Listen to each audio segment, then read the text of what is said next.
Ernest Levi Cole, man, he was such a great man. The first time that I saw him, it was when he just bought his new camera and he came to my place and he started taking us pictures with my family. So every day around 5, we knew that Ernest would just come and start taking us lovely pictures. At first, he wanted to be a doctor, but then he started falling in love with taking pictures. So he started taking pictures ever since.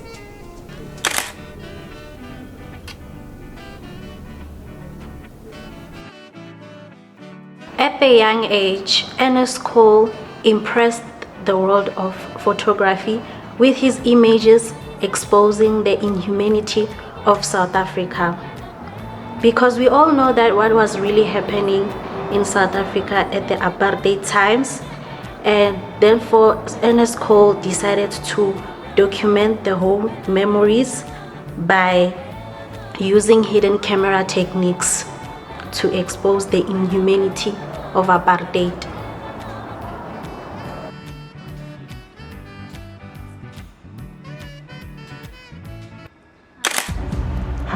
Ernest Cole. Ernest Cole was a very technical and smart man. His hidden camera techniques was something else. Literally, that guy would literally hide his camera underneath his sandwiches in his lunchbox just to expose the appalling conditions endured by black mine workers during apartheid. He literally fought against apartheid. He went against the power structures of apartheid in his attempt to reveal knowledge and expose reality through his images and photographs. Like, hear me out. This guy would literally go in sections where he's prohibited. You know, in apartheid we had those only white sections and only black sections. He would go in places where he's not allowed with his camera, hidden in plastic bags, handbags, just to document everything. Like, Ernest Cole is a very powerful figure for South African history. May his soul rest in peace.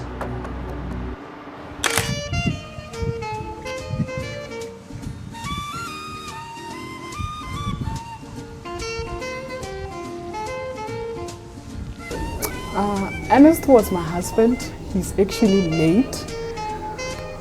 Oh, Ernest was very passionate about photography.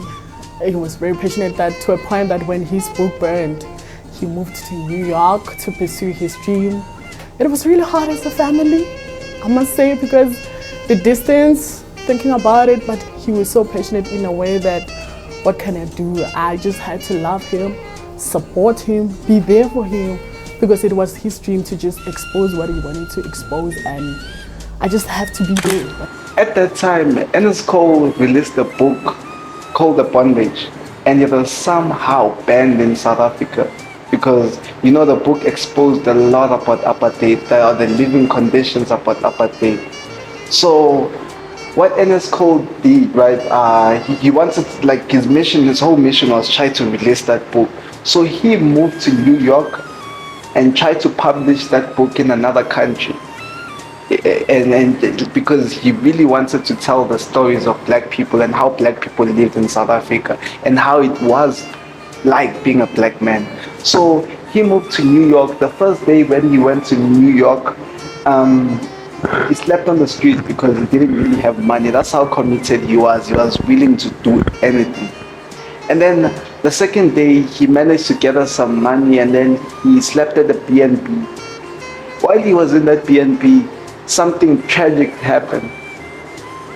When he was leaving, he forgot his camera at the B&B. Imagine how that felt. After working so hard, he forgot his camera. And back in the day, they had a rule: if you don't take the things that you left within 2 days, they sell your stuff. And it happened that they sold his camera.